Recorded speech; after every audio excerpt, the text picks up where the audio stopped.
everyone, welcome to Woolen Spinning. My name is Rachel. I can be found pretty much everywhere as Woolen Spinning and on Ravelry as well for pearls. Welcome everybody. It is Tuesday, April 23rd, and I can be found, and yeah, I live just outside of Vancouver, British Columbia, in Canada. And I think Eveline said it the best, the most accurately in chat, because I had said, good morning, everyone, welcome. And then she said, good morning, afternoon, evening, night. That pretty much covers all the time zones. So well done, Eveline. It's good to see everybody. Thank you so much for being here. See everyone. I know it's from, we're interacting through the chat, but still it's very meaningful. And I really appreciate you guys being there, carving some time out of your day to spend some time with me. It just means the world to me. So we have had a crazy week. It's just been kind of one thing after another, just very busy. Nora had a doubleheader on Sunday for games, and in her second game, she got kicked in the back of her calf and in her calf muscle, and she came off. She was pretty stoic when she came off, and Mike said I had to take James to Granville Island, which for those who are familiar with Vancouver, that's about 30 minutes from our house, 35 minutes.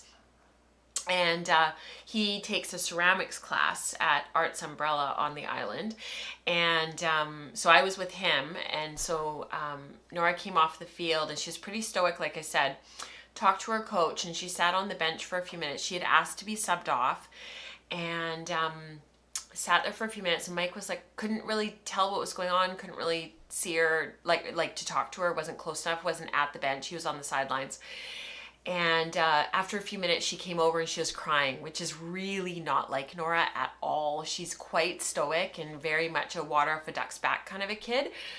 But she came over crying, and I guess it had really hurt her. But Mike and I think it was actually just more like fatigue and the heat, because it's been really hot here the last week or so. And we've kind of gone from like 4 degrees, 5 degrees Celsius up to like 17 to 21, like overnight, which takes a bit to adjust to, right?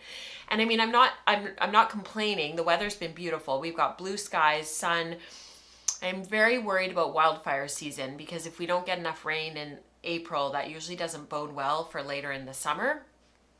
But anyway, she ended up not playing the rest of the game, and it was kind of stuff like that. Like, it's just been kind of, stuff, just stuff like that for the last week. So thank you for being here. And the nice thing about the podcast for me is it's a little bit of I get to kind of step out of my like day-to-day life with you guys and do something different. I always say to the kids, like the podcast, it's a business, it's a job, but it's been nice to be here and sort of being able to extricate myself from sort of the craziness of day-to-day life right now. We're at a very busy stage of life right now. I know many of you who have kids or have had kids or, sort of look at these school years as, look back at them and I'm sure you can appreciate just sort of the feeling of, it's almost like a frenzy right now of stuff. The spring is always a sprint for us, and James has an inordinate amount of schoolwork, so lots of stuff. Lisa says when James starts making whirls, I'll be his first customer. That's awesome. Yeah, that's exactly it, Dion. She says you get to take the mom hat off for a bit. Exactly, yeah. And I'm heading into my career job tomorrow, which I'm an ICU nurse. For those who don't know, I'm a critical care nurse. My background is trauma. I've always worked in emergency and ICU for my career. And so,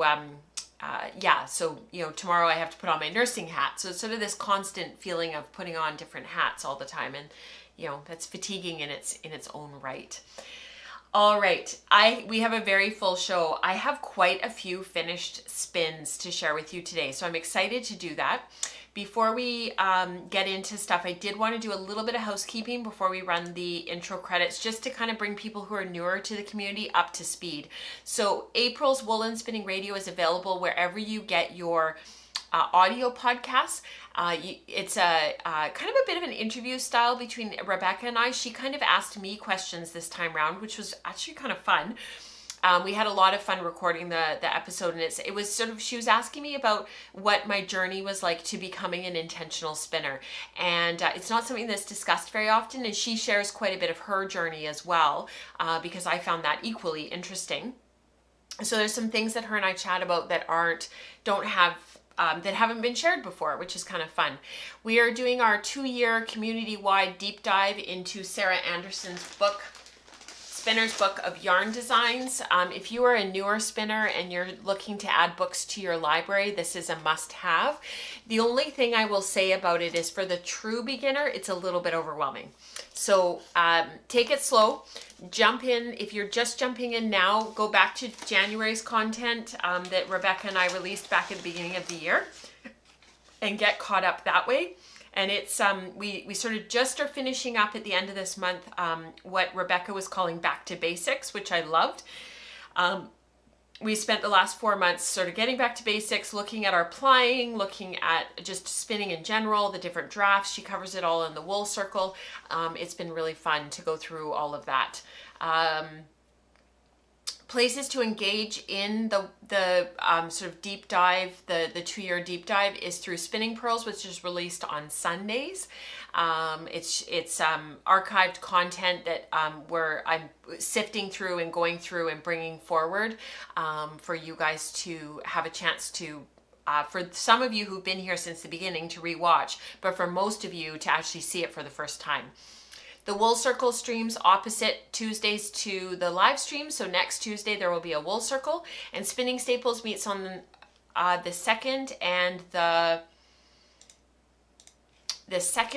fourth Wednesday of every month. So they're actually meeting tomorrow. I've already sent you guys the reminder emails and everything and all the notes that Rebecca has for tomorrow's meeting. And Rebecca will be talking next week on the Wool Circle. She'll be finishing off a deep dive into plying. She's going to talk about some different plying techniques, and she's also going to share community participation, which it was really fun to edit. It was neat to go back to some stuff that people had shared earlier in the winter. In this kind of overarching theme of back to basics. So very, very cool. Queries and Explorations, that's a Zoom group that meets with me twice a month.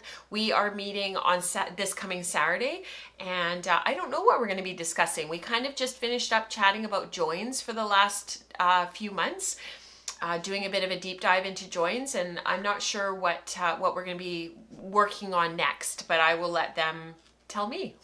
So that'll be really fun. What else do we have going on? We've got Zoom groups, lots of Zoom groups. These are the grassroots groups that everybody is invited to. The links go up on in the Slack channel, so make sure that you're part of the spinning circle. Spin group just met for just before the podcast. They meet at 8 a.m. Pacific. It's right before the live stream, whether it's the podcast this week or the Wool Circle next week. They always meet from 8 till 10. And my internet started cutting out this morning and I couldn't connect on my phone and everything, and then it just dropped me out of the meeting. So, and by then it was, I needed to get ready anyway, so I didn't try to rejoin. But I'm sorry, you guys, that I kind of just left.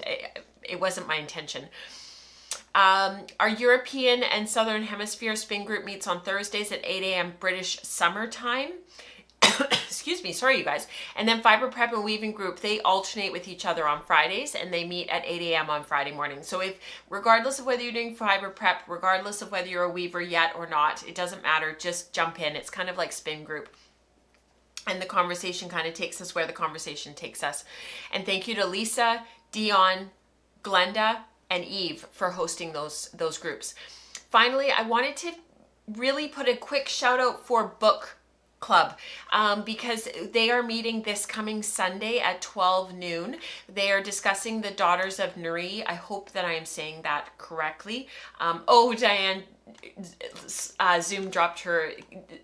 Diane and Lisa both got kicked out this morning, so I'm glad I wasn't the only one. Maybe Zoom was having some problems this morning. So for those who read Daughters of Nuri, the book channel will have the links to the book group discussion on Sunday. I probably will not be able to be there. Nora has another double header, and we've got to get James to Granville Islands. The weekends right now are just crazy. So I hope you guys have a great conversation, and the recording of that meeting will be posted afterwards by Becca. in the books channel on Slack. So I hope that you will join in, and I hope that you find something in the Slack channel, whatever that looks like for you, that works for you and that you're excited about, and that you can start jumping into some of the Zoom meetings. It is a very welcoming group of people, regardless of which meeting you jump into. And I think the one thing people will probably ask you, like where you're from and what your name is and what you prefer to be called by, and then they just kind of let you find your way, so which is good. There's no pressure. There's no, sort of putting people in the spotlight or anything. I forgot to say what I was wearing. I wear this a lot. This is probably one of my most worn sweaters since I made it last year.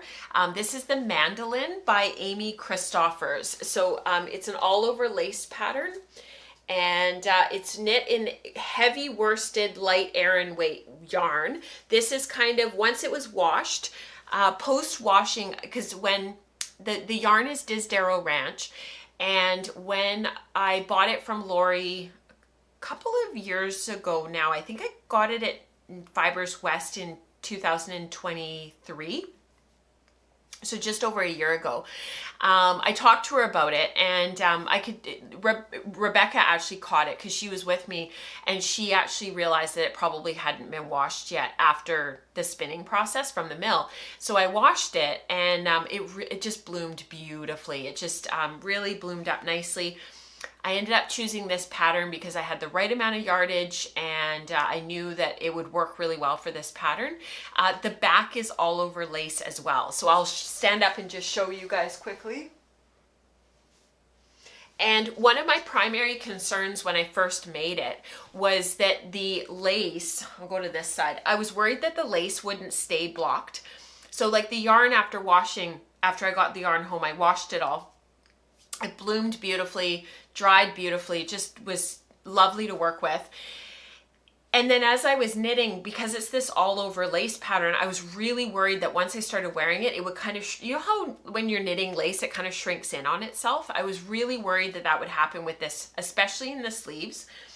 They are knit in the round, and I should go this way because the camera is on. There we go. And I was really worried that it would kind of collapse in on itself. But in the end, it actually was okay. It actually has really stayed like blocked.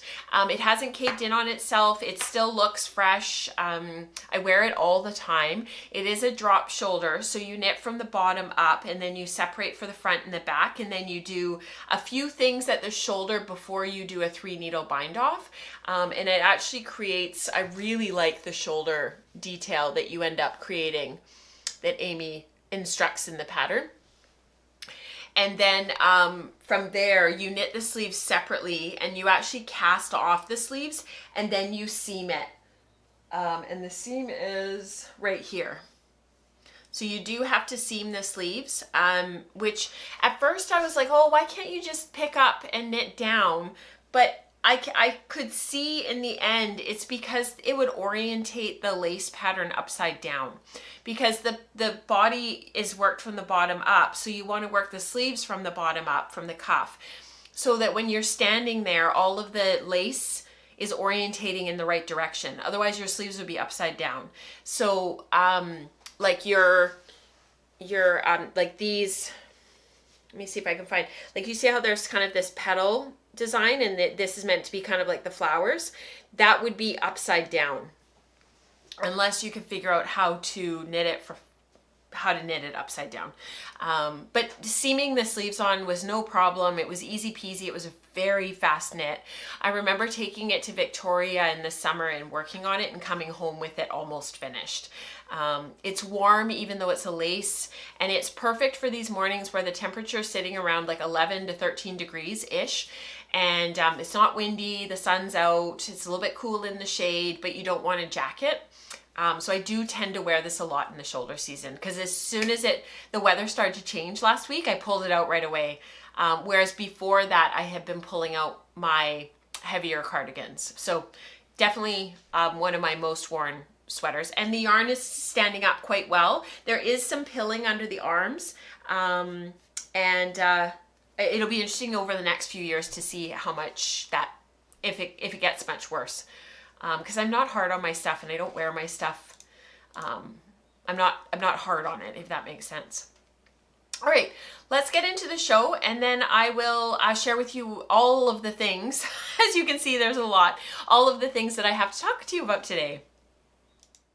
A thank you to our sponsor, Brother Drum Carder.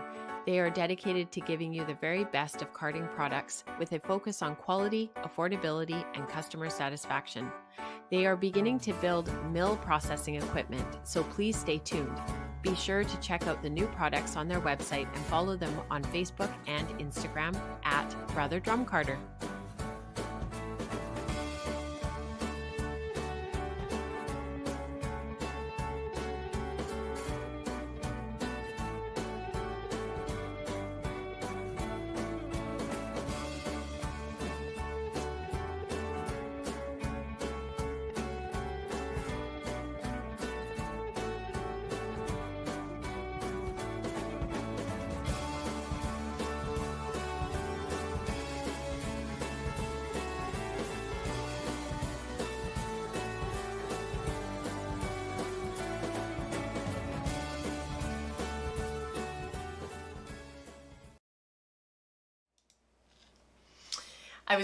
I was laughing as the photos were going through. You know the photo of me and Rebecca by the river? That was back in March a year ago. And it was funny because the weather was just like it is now. It was just changing. It was just getting a bit warmer. And Rebecca was finding it really warm because she had come from like -20.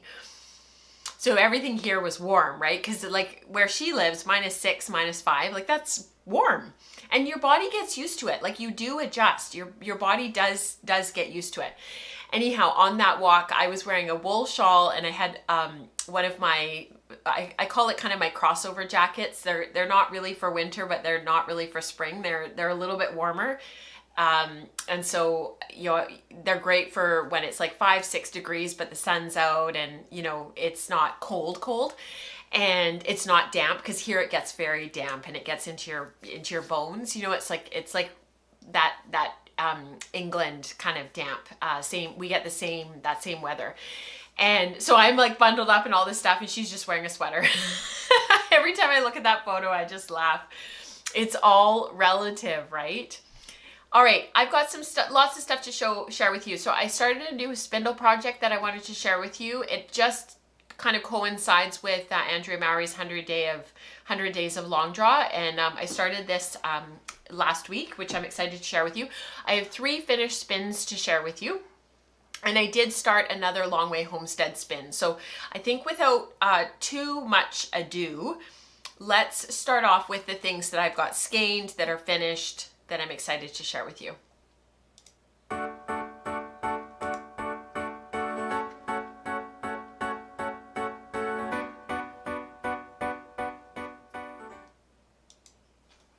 So I had a coffee this morning. I got up, and I always get up early on Tuesdays when I've got the live stream, just to make sure I'm organized and things are good. And Nora slept in this morning until 8:20, and we have to leave for school at 8:20.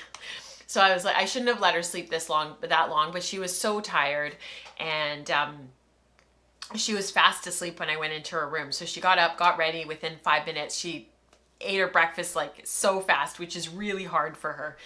And why am I telling you this? And so I had some time this morning to kind of go through everything and look at stuff. And I was looking at some of these new spins that I have, and I actually kind of hadn't realized that Long Way Homestead, the more, like, as I've continued to work through the Long Way Homestead Club, that every time I finish a spin, it's like one more closer to being done the 12. So I realized when I started the newest one, which I'll share with you in just a moment, when I started the newest one on last night, I only have, not including the one that is on the wheel, I only have 3 more of the 12. So I've got 4 more to do, and I've started the one, and I've got 3 more. So I've got Icelandic left, Shetland, and oh shoot, it's white. That does not, narrow it down at all. What is it? I was really torn between choosing that one and the one that I did end up starting. Anyhow, these are all of the ones that I have finished. So I've done, of the 12, with Longway Homestead, when you sign up to their club, you get 12 installments, so one every month, and then it ends. That's it. It's really affordable. It's about $20 Canadian a month, which is basically free in US dollars. And the shipping, she kept the shipping really low because she vacuum packs it. So each month comes pin drafted roving vacuum packed. But the thing about that is that when you get them, even if you're not going to spin them right away, cut them open and just let that air back in.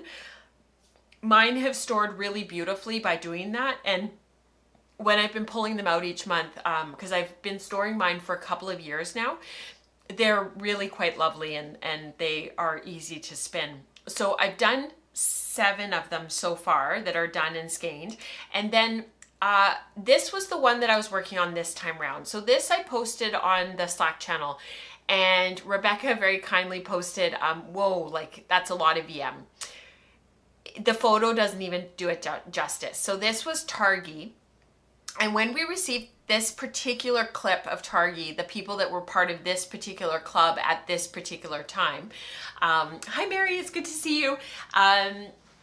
She included a letter with it that said, like, I know there's a ton of VM, it's beautiful wool, this happens sometimes. I think it was like a ram got into the ewes or something and started spraying VM around and everything. So when I posted this on the Slack channel, everybody was kind of like, oh. So we actually ended up getting into a bit of a conversation, and this was posted by Josephine Walton originally. But she talks about, and so Dion had given it a try. So I'm just going to read what Dion wrote, and hopefully this will help somebody else who's trying to get all of this VM out of their stuff and not really knowing what to do. So I've tried a new way to remove VM from roving. You unroll it and beat it. I also did this to just washed fleece that had lots of tiny bits of VM. So VM stands for vegetable matter. So this is like the little bits and pieces that get stuck. It's usually straw or hay, grasses that get stuck, little barbs that are too small that don't get pulled out in the processing. Dion does say though, be forewarned, you need to wear a dust mask. And if you can see on her sheet there that she's got, that when she was trying this and doing this, it's a lot of dust that comes out. This is what the fiber looks like after combing and carding. And this is a Montedale cross from a shepherdess near me. And I mean, if you look at the final processed fiber, it's just absolutely beautiful. I mean, look at that. Like, how incredible is that? It's just beautiful. And combing gets out the majority of this VM. You know, if you've got something where you have a ton of VM, you've maybe tried carding it, you've tried the willowing where you've beaten it. I've seen people hang, I can't remember where I was. Where was I? And I was watching them, and they had a bunch of pin drafted roving, and they had it hanging up, and they were beating it with some dowel, and that seemed to get a lot of it out. But combing really goes above and beyond. And I have to give Lisa credit for this one, because Lisa actually said to me, if you are going to try to get all of that VM out and you're not going to continue spinning this Targi this month, and it's only 100 grams, because we got into a whole conversation and queries about it. She said, you know, I would comb it. So I combed a little bit of it and I spun it off the combs, which is why I was excited to share it with you guys here, because you can see the technique of spinning off the comb. The problem is that this particular fleece from this particular Targi at this particular time with this particular prep that had already been done to pin draft to make this into pin drafted roving. So I'm not saying that this is the case with all Targi. This is just the case with this particular preparation at this particular time with this particular wool. It was really, really, really short, and it was actually quite hard to keep it consistent and keep it spin consistently. I still found myself wanting to default to more of a long draw, and you can see in my hand there when I just pulled it off the combs there. how short it is. Like it's just these little tiny fluffy bits. And so the whole time, even though I had my uptake on my wheel really, really low, so that it wasn't ripping it out of my hand, it still felt like I was having to really manage the singles. And because there were a lot of neps through this fiber, which we'll talk about more in a moment, I just felt like the yarn was like super, super inconsistent. Like it wasn't a nice, light, airy woolen spun yarn. I was kind of just creating this worsted spun, really thick and thin kind of stuff, but it was getting out all the VM. So the thing is that spinning long draw, it actually really wasn't bothering me that much. So here I took the nest off the comb and I started to spin it. But again, it was kind of the same problem where now I've got this clean wool and there's no VM in it. But I've still got all the sort of these little teeny tiny neps that even the combs weren't catching. So you can see here, I kind of started to default to a bit of a long draw. You can see how my hands are struggling not to go to a long draw. Like it just, I could just feel that that's kind of, that with the short staple and the woolly kind of, not the woolly, it's all wool, the airy nature of the fiber, like it's so bouncy and so springy and so short. I just felt, I kept having that pull to go toward more of a long draw. And sometimes, in this situation where I've only got 100 grams of fiber to spin, sometimes it's just not worth it to me in this situation with this fiber with such a small amount to micromanage it and try to get all the VM out. So I had tried carding some of it and I had tried sort of cleaning it that way and getting some of the dust out that way. And so you can see here I've got, I was stripping off the bat that I had created and making sort of smaller nests, and my plan was to sort of see how that spun. But as I started to spin it, there was still, so the combs got all of the VM out. The spinning just wasn't, I wanted a carded prep. Like I could feel that I wanted a carded prep. And if I continued to spin from a combed preparation, I would end up with a ton of waste. So my 100 grams would drop quite significantly. And so even with the carded prep, I started to default to a long draw again. And it just felt, you can see how much faster it was spinning as well, but it was chock full of VM still. So the drum carding did not get the VM out, but the combing did. The combing got everything out, but I ended up with a ton of waste. So what I ended up doing, I'm just going to take a sip. I made some lavender Earl Grey tea before starting to stream. I thought we were going to be late starting actually because I wasn't sure that it was going to be ready. But and then I put some steamed milk on it and it's just, oh, it's so good. It just tastes so good.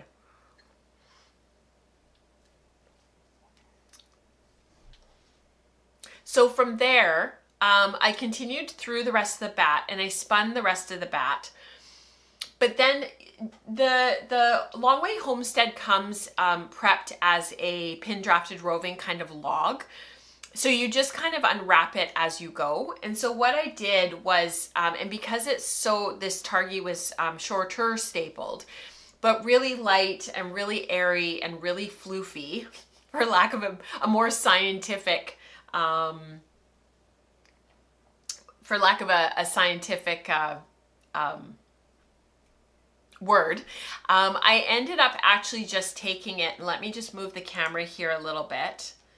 I ended up actually just taking it and spinning it from the pin drafted roving.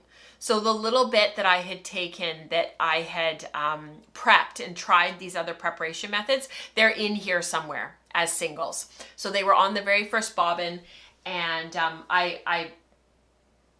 they're sort of just a part of the yarn. Because the thing is, with the Long Way Homestead yarns and with all of these, I'm not trying to, I'm using them as sort of more like a learning process. Like here are some preps, you know, they're all pin drafted roving. Here's all these different wools. What can we do with them? You know, how can we spin them in, you know, similar or different ways without micromanaging it too much? Would I want to spin an entire sweater with this fiber? No. Is it beautiful wool in the end? Yes, it's absolutely gorgeous. And I ended up with well over 600 yards. It is two separate, I did spin it to two separate, like it's two separate skeins. And let me just see if I can, because it's such a big skein, it kind of got compacted being in the skein. But if I just kind of loop it here for you guys to see, there's tons and tons of VM in it, just absolutely tons. And I don't know if I can going tighter so that you guys can see, but it's everywhere. And there's little neps that made the spinning a little bit more difficult. The reality is the fiber was probably a little bit too fine to go through the carder. This is really, really fine. It reminds me actually very much of like Rambouillet or Polworth. Like this is a really fine targhee. It's lovely and it's beautiful and it made gorgeous yarn. But the VM kind of wrecks it. I'm not gonna lie.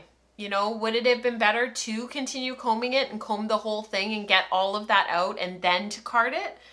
I don't know. You know, it's 100 grams. It's not a lot. The VM is steadily falling out, but it is disappointing. And I don't know, like I learned a lot in terms of, you know, what's important to me. The yarn doesn't feel, it feels really, really woolly and it feels really bouncy and springy. It's got really good bulk. Like if I squinch it down, it comes right back. I'm zoomed in so that you guys can really see the VM, but it's everywhere. I mean, it's everywhere. So, disappointing? Yes, absolutely. Am I glad for the experience? Yes, absolutely. And I've learned a lot. And actually, you know, it really got me fired up to keep going. And so we'll talk about the next Long Way Homestead spin in just a moment, because it really got me fired up to keep on going. So the next spin that I finished this week was actually one of the ones that I was really excited about over the last, where did it go? Here it is. It's my Castle Milk Moret. So this was the one that I was prepping a few shows ago, and I finished off all of the carding and I was finished spinning the singles, and I was just getting to the point where, and this was the bat after the fourth pass. This was the fiber originally. And I was really excited for how this was, had carded up. I made a whole bunch of nests. I got a lovely message from somebody on Ravelry who was like, I think I'm under prepping my fiber, based on like what you've shown with your bats that you created and the photos that you posted. I think I'm under prepping. I think I need to do a few more passes. So I thought, hey, if it helps somebody, that's awesome. So this is the finished yarn and I am so happy with it. It reminds me a lot of Jamieson's Spindrift, just that very woolly 2-ply. It has a really nice hand to it. This is a 2-ply, I think I mentioned that. It's so elastic. Let me go to the big camera so I can show you guys. Look at how elastic this is. If I hold my hand here, it's just got a ton of elasticity in it, which is really cool. And just a really nice ply angle. There's a little bit of fuzz and stuff in it from just being around in the office. I usually put my stuff into bags relatively soon after finishing just to keep it nice and clean. But I'm really happy with how it turned out. I don't have a lot to say about this. This came out, I think it's about 150, maybe 200 yards. I didn't get tons and tons out of it, but it was just a little sampling that Becca had sent me that I was just so pleased to have the opportunity to spin up. And you know, it's funny, this was spun long draw. I would absolutely spin this again. Like, it was so lovely to work with, and yes, it was short stapled, but I long drawed the whole thing and the yarn came out just perfect. I just love the yarn. It's a solid, light sport, heavy fingering. This would be perfect for a sweater. And Christine's asking if it's next to the skin, and like, I think it is. I could absolutely wear this against my skin, no problem. Actually feels a lot like this, which this is Is it their CVM Co? What's it called? It's Romney and, or maybe it's their Corriedale. What's it called? Let me just find it really quickly because it's like right here on my thing, on my Ravelry page. It's their CVM Co. Yeah, it's CVM. This is California Variegated Mutant, so CVM, 50%, and then 50% Corriedale. This has because of the CVM, it has that medium wool, that very bouncy, kind of a little bit downy kind of feel to it. This feels actually very similar. But yeah, this absolutely is next to the skin. I'm already planning on saving this for a contrast color in a yoke or a multicolored sweater where I need to pop in like one more color kind of thing. This would be lovely to be able to showcase it. I love this. Lisa says my Castle Milk Morat, which is driving me nuts, she's been working on it for a while, is very soft. Yeah, I think there is quite a few people in our community that have spun Castle Milk Morat, and they just, the one thing, it's not that it's not next to the skin soft, it's just so warm. I think it was Sam that said how warm hers was, and she used it as a contrast color, I feel like in a yoke of a sweater, if my memory serves, and she said it's like really, really warm. Yeah, perimenopause and menopause, my skin's more sensitive. I've heard that from several people, that they're more sensitive than they were once they hit perimenopause and menopause. The other thing that, of course, is a big issue for perimenopause and menopause is your body heat goes up. So you're often warmer than you were. Not for everybody, but generally you're hotter, especially, and you know, I don't know. I remember my mother-in-law, like when she was going through perimenopause, like she would, you know, like many women, she would have hot flashes, and she was so unbelievably uncomfortable that she kind of started, even now she does it, she dresses much lighter than she did. Like she doesn't really ever wear a sweater, she doesn't really ever wear you know, a sweatshirt or a cardigan or anything. She tends to wear only a t-shirt or even a sleeveless shirt all the time, because when she does get warm, it's so unbelievably uncomfortable, and it comes on quite quickly. And she's like, by the time I take off a sweater or a cardigan, I'm so uncomfortable. So I am very aware, and I tend to sort of lean toward running warmer now than I used to, and that's for quite a few reasons. But because of that, I do find myself sort of thinking, okay, cozy, warm, really hot, contrast in a yoke. Yes, Samantha says it was her caribou sweater. Yes, that's right. I think that's by Tin Can Knits. Is that right? They have such great patterns. Okay, and then the last thing that I did, this was completely on the fly. I didn't have any plans for this. I was not planning on having this done. I was not even planning on spinning this. And I am so pleased that I just grabbed it and put it on the wheel. And it's funny, Lisa just put in the chat, big fun. I was literally just gonna say, it was just big fun. So you and I, Lisa, we're connected. We're on the same wavelength. So let me just pull up these photos for a sec. I have to go back to photo number 1. You guys can sort of see what's coming. It's a little bit of a spoiler. So this was fiber. It's a little bit dusty. It's kind of gotten a little bit beaten up being around here in the office, but this was by obviously Bramble Ridge. You can see the label there. And she had dyed this up for Knit City 2023. So it was just this past October. And I had bought 3 braids from her because I had never supported her before. I had a little bit of, I had a budget. And I wanted to support Megan, and since then I've gotten to, you know, we've started to get to be friends, which is really, really awesome. And she developed this colorway for Knit City, for Knit Social, for Amanda and Fiona. So it was like one of the like featured, you know, up and coming businesses, kind of a thing that they do to help new businesses launch. And Megan's been doing this for a few years now, and this was the colorway on fiber that she had developed, and then she also did it on yarn. And I have to admit, I was very tempted to get both. I was very, very tempted, but I need yarn like I need a hole in my head, so I decided to leave the yarn, but I did get the fiber, and this is on Polworth, so it's 100% Polworth. It's not superwash or anything like that. So this has been sitting. I already spun the other 2 braids that I had got from her. I did one as a 2-ply and I did one as a 4-ply, which I talked about several shows again. So that was Scruff and Tidal Pool. And Tidal Pool is the one that you see. Tidal Pool is actually this one. Let me show you really quick. This is Tidal Pool. So this is also Megan, and that's on BFL. So I bought that at the same time that I bought this. So I took the braid, I divided it into 4. I divided it in half. I stripped it lengthwise, and then I stripped each length again. So I had 4 nests of fiber.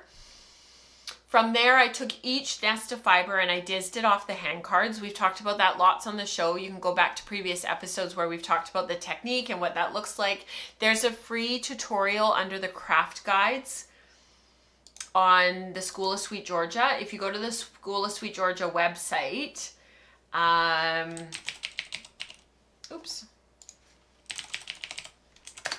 if you go to the School of Sweet Georgia website, there's a free tutorial on there from Kim McKenna.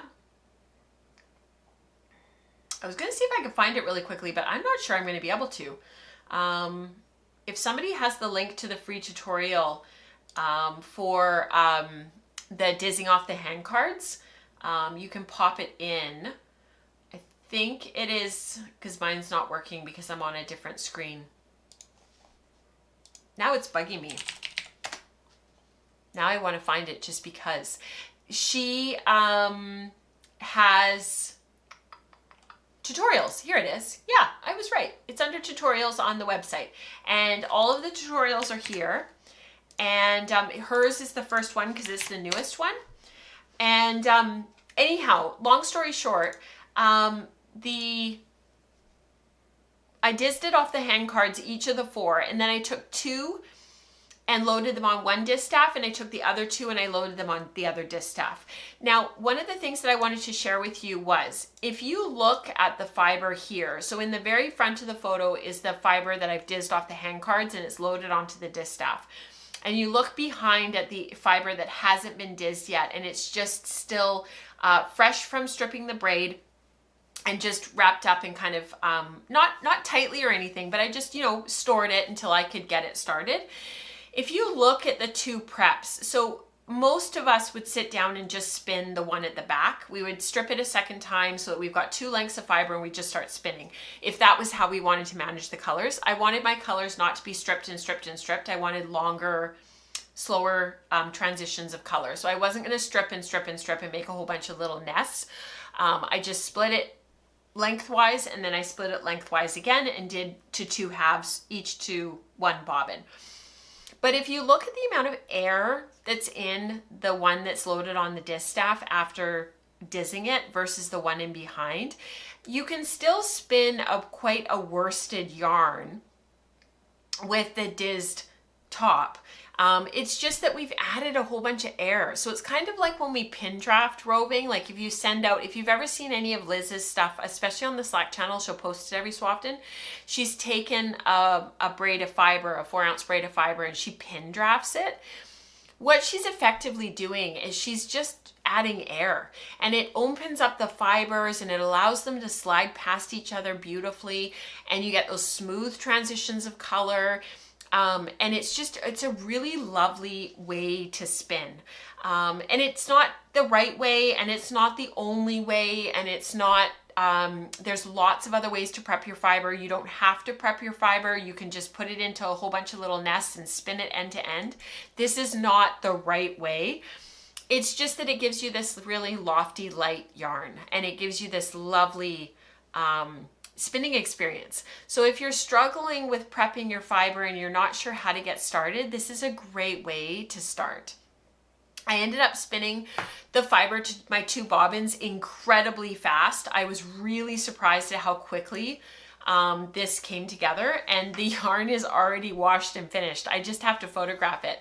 I got tons and tons of barber poling, more than I thought that I would, but I think I accidentally flipped two of the strips of fiber. So I think that I actually flipped one of them by accident, so that instead of spinning the colors in the same direction every single time, I think I flipped a couple of them.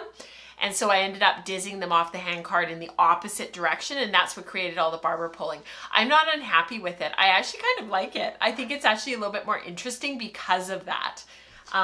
Because if it had been solid and everything had matched up the whole time, I would have ended up with sort of a pseudo chain ply kind of a look with some color twisting and some color marling and stuff still. But I kind of like the interest of the dark and the light together, because I've now got this different perspective from doing that entire sweater that was marled. And because of that, it's really opened my mind to the potential of some of these yarns. Do they add a lot of texture to our knitted stitches? Yes. Do we want to be aware of the patterns that we choose as a result? Yes. Is it really interesting and allows us to play with color a little bit more? Yes. So this has ended up being very light, very bouncy, very springy. This end of the skein is actually still a little bit damp, so I'm going to have to hang it up as soon as the podcast is over, so that it doesn't dry like that. But it's just ended up being, oh, I moved the camera. Sorry, you guys. That's not like me. It's just ended up being really bouncy and springy.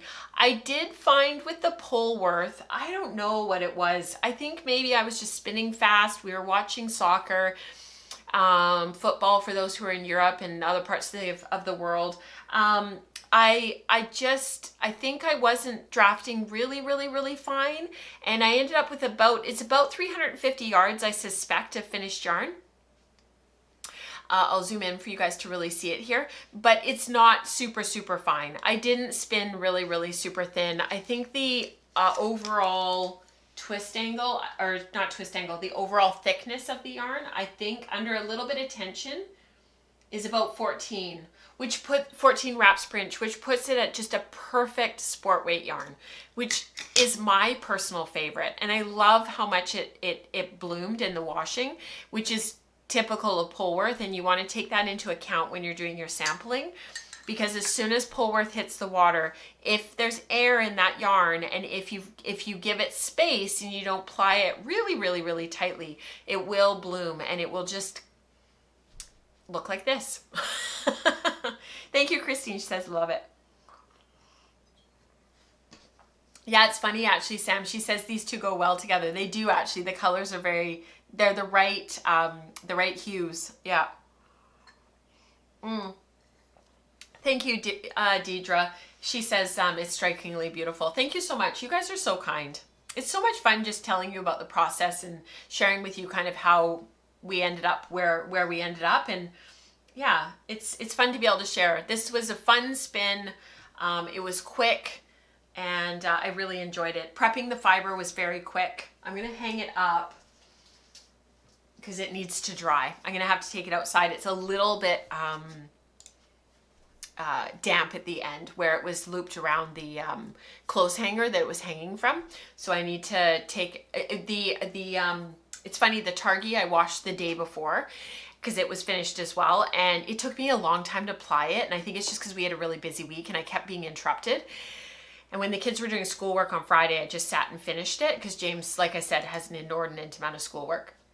And I think because I skeined them for the show today, they need to go outside and just finish drying. I think they're just a teeny tiny bit damp. I can feel it when I touch them. All right, so let's talk about the next Long Way Homestead installment that I did start, because I wanted to share that with you guys.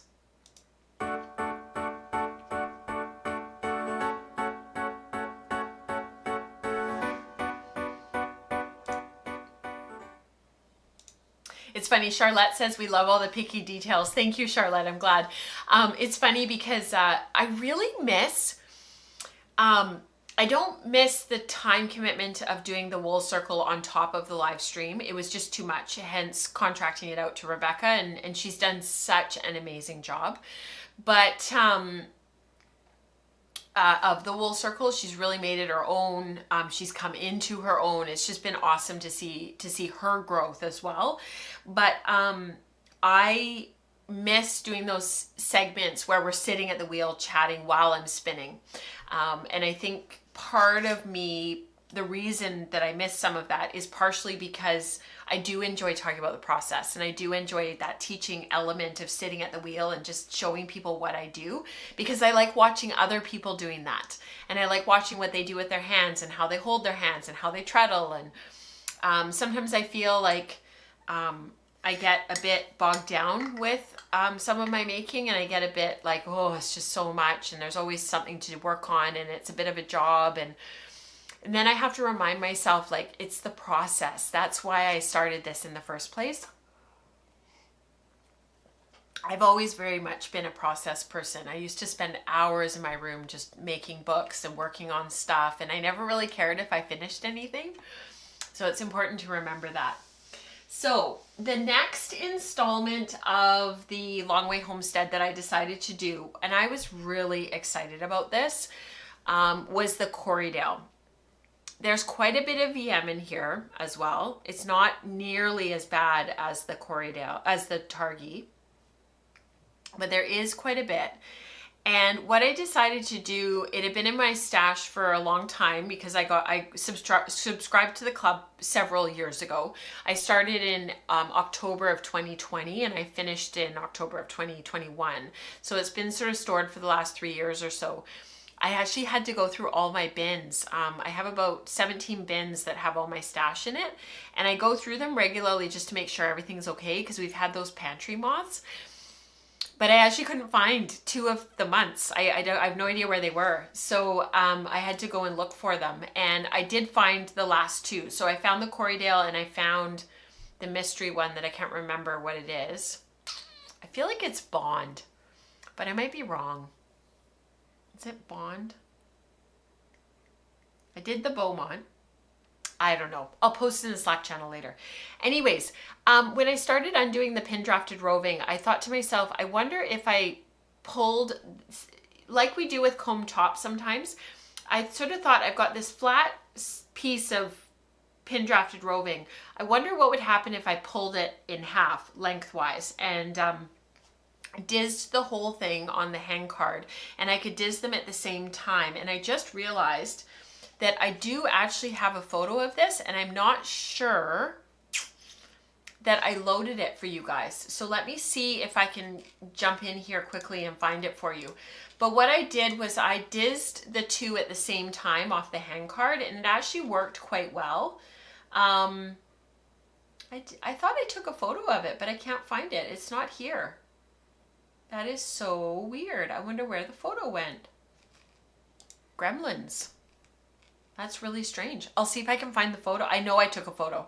I'll see if I can find it, and I'll put it on the Slack channel later. Anyhow, so I pulled them apart vertically, so like lengthwise, and I was pulling the strips apart, the 2 sides, and then I was dizzing them off the hang card each individually. And as I was dizzing, I'm not sure if you guys are gonna be able to see this. It's gonna be a bit difficult to show you, but I could see almost immediately, if you look really closely, this is one of those situations. It's the same as the Targhee, it's the same as the Beaumont. It's really, really fine fibers being pin drafted, and there's neps. Look inside, look in here. They're everywhere, and they're tiny, tiny, tiny, tiny. And the staple of this is not super, super long for a Corriedale.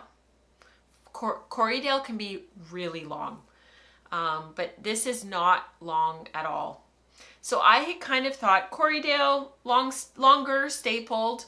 I'll be able to diz it off the hang cards, and then I will spin it continuous back, just like I did with the Romney a few spins ago. And I will sort of come up with a lofty, airy, worstedy-ish spun woolen 2-ply. So basically a semi-yarn. These are all semi-yarns. no dice. The staple is so short that as soon as and there's so many naps, as soon as I started spinning it, I immediately defaulted, just like I did with the Targi, to long draw. So, and it's just because the fibers are so short. So if you're gonna spin short forward or short backward, and that's where you draft, smooth, and on. That's short backward. Short forward is where you're holding your fiber supply and you're just drafting inchworm. Inch, inch, inch, inch. But with both of those drafts with this particular fiber, my hands would have to be so close together. It would be so tedious. And of course, I tend to default to continuous back because I like those really airy, light, slightly more woolen type yarns. And so I like a worsted prep where it's, you know, aligned fibers and it's smooth, but then I like to spin it kind of a little bit more woolen. So I go draft, draft, draft, and on. Draft, draft, draft, and on. And you can't even do that because your hands have to be so close together. It's, again, just super, super tedious. So I'm long drawing it. And there's tons of naps. And it'll be like the Beaumont. It'll finish off. It'll be beautiful. It'll be totally fine. I feel like this cognitive dissonance goes with every single one of these spins because of the way that the fiber is prepped. And I've got 3 more to do, and I'm going to embrace it and enjoy the learning and move on.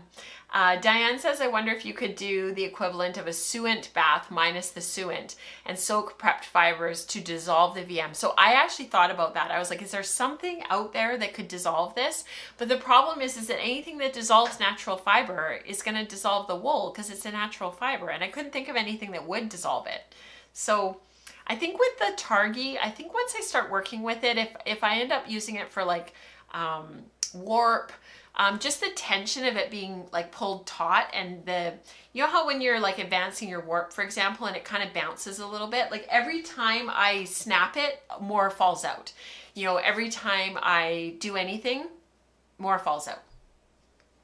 So same, the Corriedale, same. I was really looking forward to spinning it. I do feel a little bit disappointed. I'm just gonna have to spin some other Corriedale. And of course I've got beautiful Corriedale that Dion sent me a little tasting of, same as the Castle Moret from Becca. And so now I'm even more excited to spin that, because once I finish this and I finish the Long Way Homestead, then I'll pull that out and it'll be like a reward, getting to spin just beautiful fiber.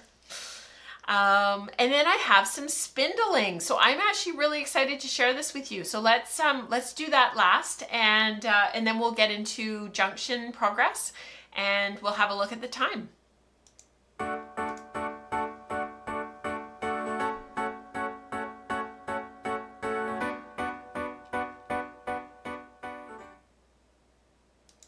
Diane, I think you and I must be on the same wavelength today, because that's exactly what I was thinking.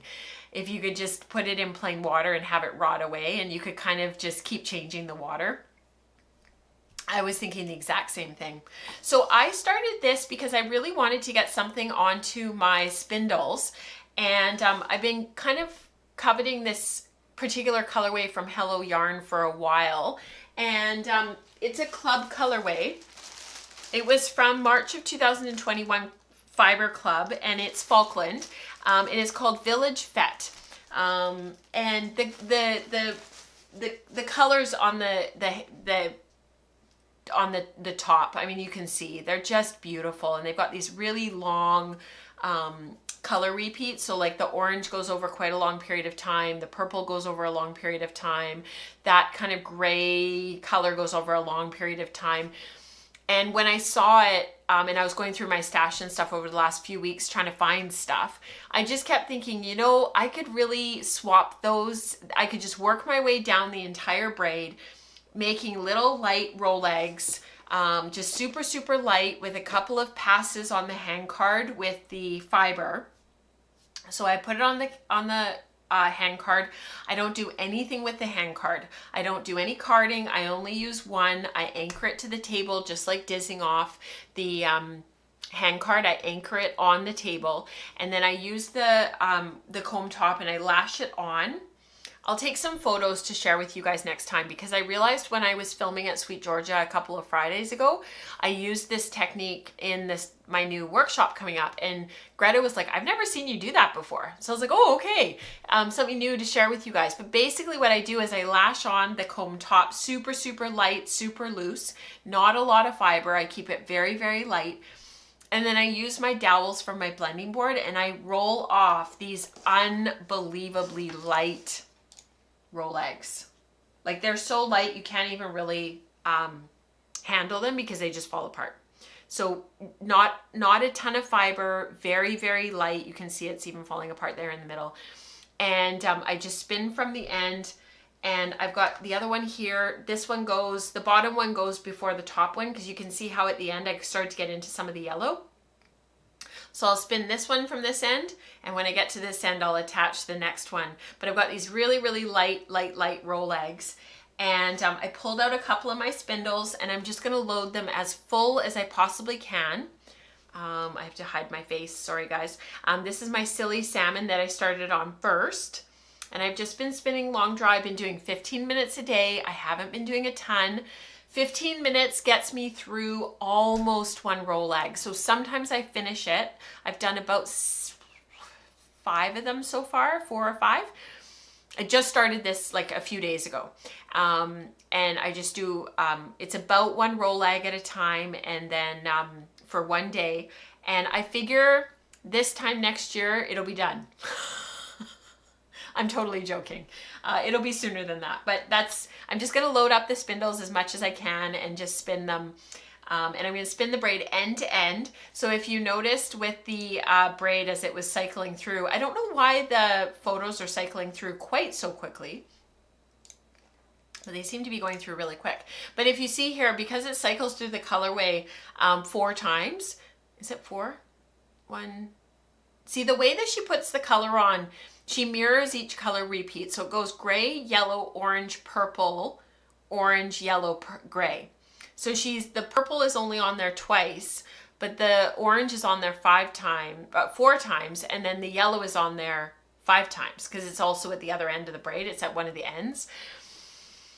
So I actually might spin this, well, I will spin this end to end. And then I was sort of thinking to myself, well, what am I going to do about the plying situation? Do I spin half of it, wind those singles off of the spindles, and store them on a storage bobbin, one of my sectional warping bobbins? And actually I don't have one right here to show you guys, but I use sectional warping 4-inch weaving bobbins to store my singles. I was like, I could spin half of it, store them, so that I know that the colorway is intact for that first half. And then I could spin the second half and ply them together. Or I could spin through the whole braid end to end and then ply from a center pole ball. Or I could spin through a third of the braid, store that to a bobbin, spin through another third of the braid, store that to a bobbin, and spin through another third of the braid and store that to a bobbin, and do a 3-ply. So I don't know what I'm going to do. I think over the next like 2 or 3 roll eggs, as I get into the yellow and get into the orange, I'll probably start to form a bit of a plan, because I'll think to myself, oh, I really want to keep these colors like in that long, slow repeat, like that I really like. And I might do the spin half, store it to a bobbin, spin the other half. The nice thing with this is I can't get mixed up. So because you're working from one end of the braid, what I did was I formed this into a big braid, but the end that I'm working from is this fuzzy end, so I know that all my color is coming from this end. And as I get closer and closer to the halfway mark, 'cause this is 115 grams, so as I get closer and closer to the halfway mark, when I get to 57 grams, I know I need to either start a second, wind off and store all those singles to one bobbin, and then do the other half, or keep going and then wind them all at the same time and create a center pole ball. I'm kind of leaning toward the 3-ply, if I'm honest. It would mean that the colorway would get a little bit messed up. I don't know. I'll let you know. Obviously, I'll let you guys know. Those light rolls are a joy to spin. Yes, aren't they, Dion? And it makes, for me, it kind of opens up this whole world for support spindling where I don't have to do a bunch of carding. I don't have to do a bunch of blending. I can just spin. I won't do a 4-ply, Christine, because I'm not spinning really, really super thin. And I didn't think about dividing up the colorway evenly to do a 4-ply. Like I would end up with a lot of barber poling. I just did a 4-ply on the scruff. I like 4-ply. It's one of my favorite yarn structures. But I do tend to lean it more to a 3-ply. I don't know. Actually, Greta, my friend Greta, who works for Sweet Georgia, she just did an article for Ply magazine. I think it's in the growth issue. Because I just got it in the mail and I just read it cover to cover, and she wrote about like diminishing returns, like the more singles you add, like is it really worth it? It was a really interesting article. I'd highly recommend that you guys go and find that in the new episode of the new issue of Ply magazine, the diminishing returns, Greta Cornejo, her article. Yeah, pretty mess up, totally. 3-ply would give. That's what I'm thinking, Eveline. It would be a compromise between a 4-ply and a 3-ply, but the 3-ply would give me very pretty marling, and that's kind of what I'm leaning toward. You guys know I lean toward 3-plies anyways, and I did just do a 2-ply with the Bramble Ridge, so I am kind of leaning toward doing a 3-ply with this, just to mix things up. Not that it really matters. Yeah. Anyhow, that is that spin. So my junction, let's talk about knitting and let's finish up because I can actually feel my voice is going. I was having trouble with it on the weekend. It was really bothering me and I was losing my voice quite often. I think I'm fighting a little bit of something. So we may have to save community participation for next time, but let's just see. So let's chat about my junction because I did want to share with you the progress that I've made on it. I'm really happy with it. So let's do that next.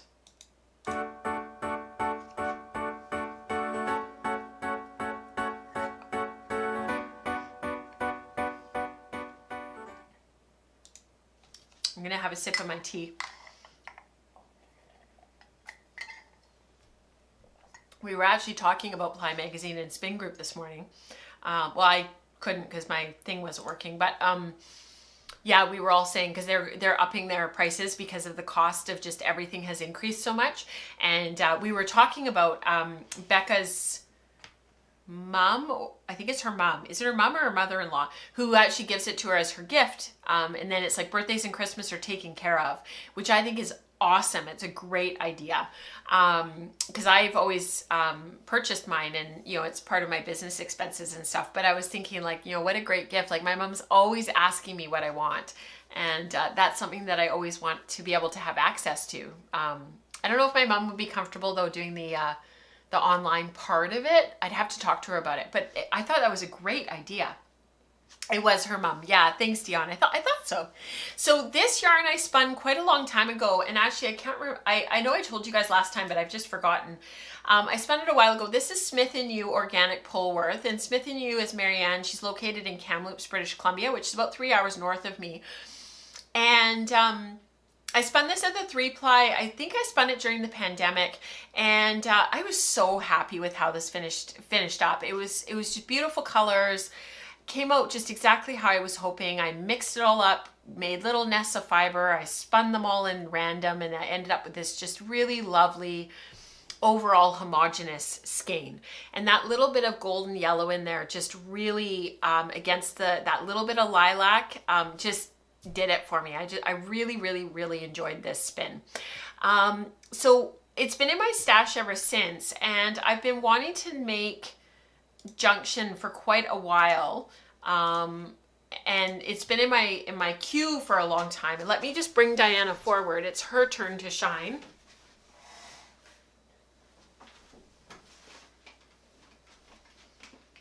And I've actually made like really good progress. So the yoke is brioche and it's knit from the top down. You do a folded hem for the neck. The neckline is a little bit big. It is a little bit, it's not a boat neck, but it is a little bit big.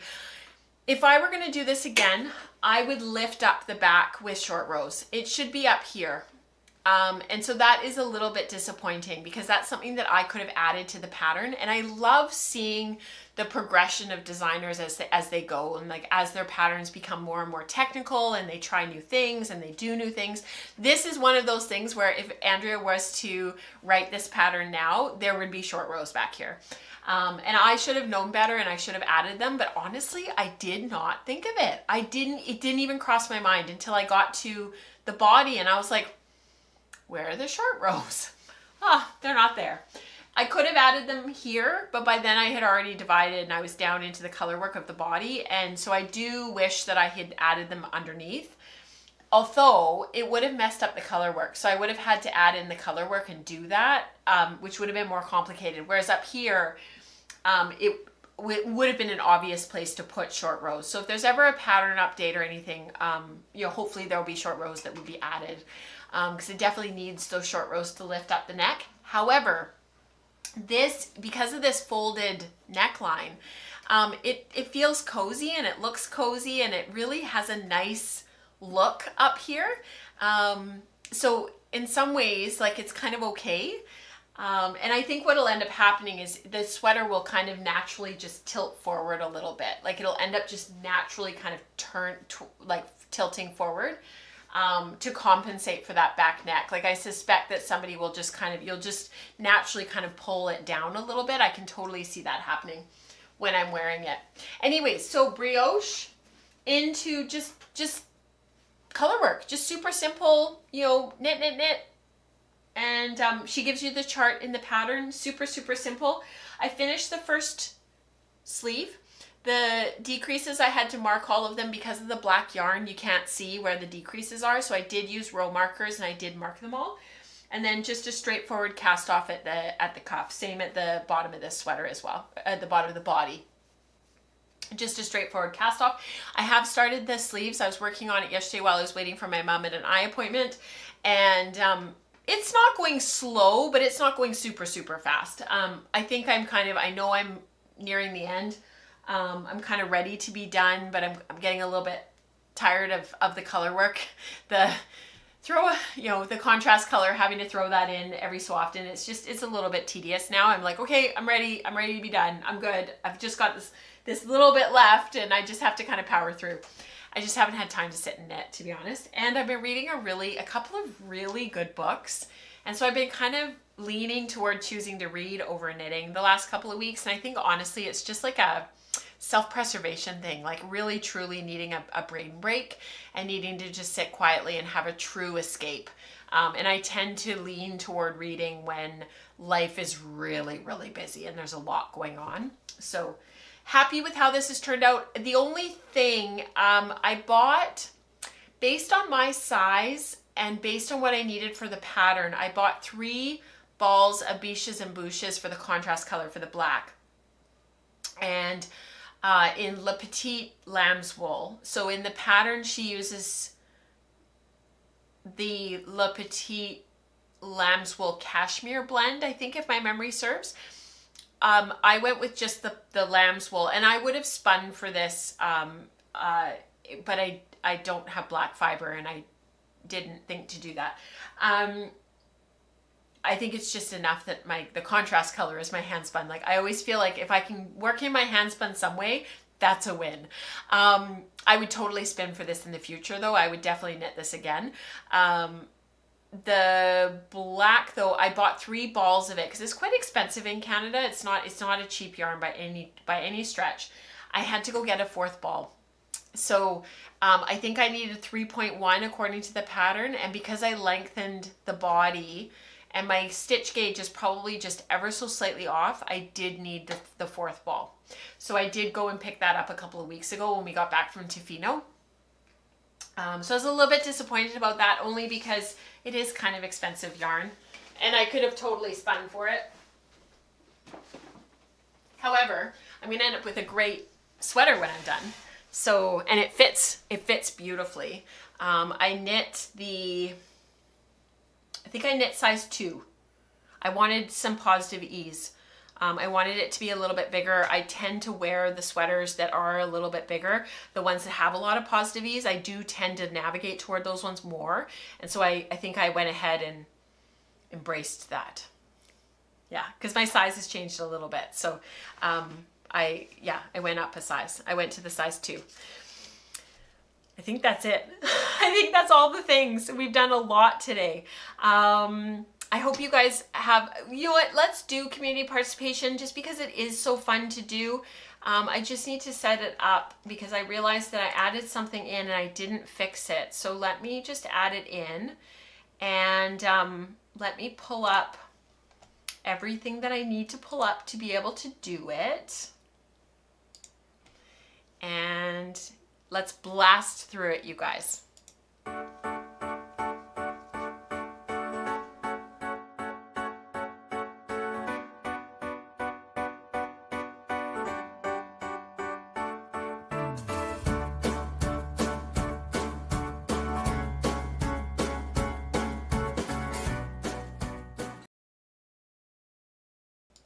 So I didn't break things up this week into a whole bunch of different sections because it was mostly just people sharing like more generally what they're working on, and there was some really beautiful things that you guys were working on. I noticed, Dana, you jumped in and said that you spun Village Fete and it's such a gorgeous colorway. I agree. I wish some of these colorways were like available, like you could actually go and get them, you know, that she did shop updates and she did them, you know. There's so many gorgeous colorways that she's developed for the club fiber, and it would just be so great if they were available, you know. So this is from Dion. I'm totally loving my color combo for my Milton cardigan. This is a pattern by Joji Locatelli, and it's hand spun yarn and hand dyed Surrey silk. Beautiful. I can't wait to see this done because actually I've been eyeing this cardigan. I think it would be fantastic for summer evenings when you need something on your shoulders. And Joji models it with a few different outfits over a dress, jeans, black leggings. So you really get a sense of what it would look like. And it's totally up my alley in terms of style. I've been looking at it. I've looked at it a few times actually. This is from Shauna. She's been posting every day in the Slack channel, I think under hashtag Spindles, I think.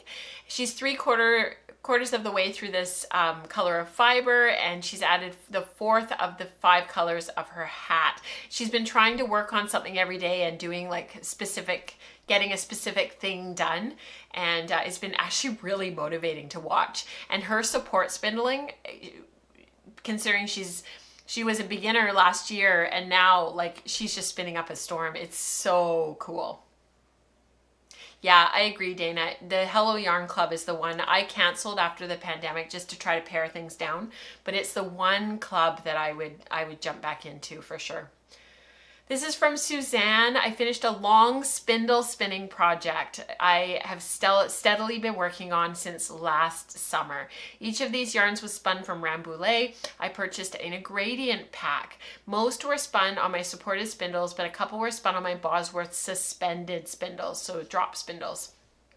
I was aiming for a consistent singles. However, I do notice a slight difference in the diameter between the suspended and the supported. I think I'll be able to work with this in the knitting though, and my plan is to knit the Drea Renee knits, so Andrea Mowry, the everyday cowl with a bit of a fade technique between color changes so that the gradient isn't too stark. I am not sure which order I will put these in. Which one do you think? So the one on top has the pink toward the end, and the green and the blues are mixed up a little bit, and then the one below is a little bit different. I personally like the one on top, and I don't know if you've decided yet, Suzanne, about your order, but I personally like the top fade a bit better, I think. Beautiful. Gorgeous. This is also from Suzanne. I love this so much. I've been involved in a combo spin for almost a year between planning and preparing, spinning and knitting. I am so pleased with my final result and a little sad to say goodbye to this process since every stage was a joy. And doesn't this sweater look amazing on her? Gorgeous. Love this. This is from Shell. This was more spindle spinning. I thought I'd share the end stretch of this spin. It's a merino camel roll legs, support spindle spun and then plied on my flat iron.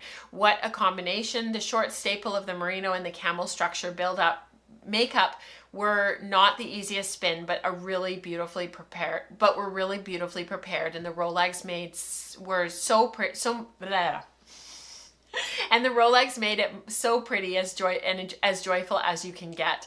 It's taking a bath at the moment, but I'll share a photo of the finished yarn when it's nice and poofy. Beautiful. I love that photo of it on the Nitty Naughty.